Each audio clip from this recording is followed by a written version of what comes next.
Oh! Aray ko. Sakit. Ang sarap. Yeah. Oh! Oh! Oh! Oh! Oh! I love it. Perfect. Yeah?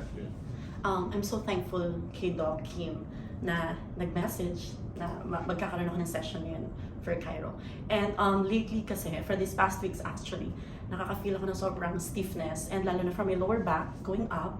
And ang yung tightness na yun, nagkukause siya ng migraine sa akin. So, super nagsastruggle ko when going to trainings, during trainings, kasi andun ko na nafe-feel na re-restrict na yung galaw ko.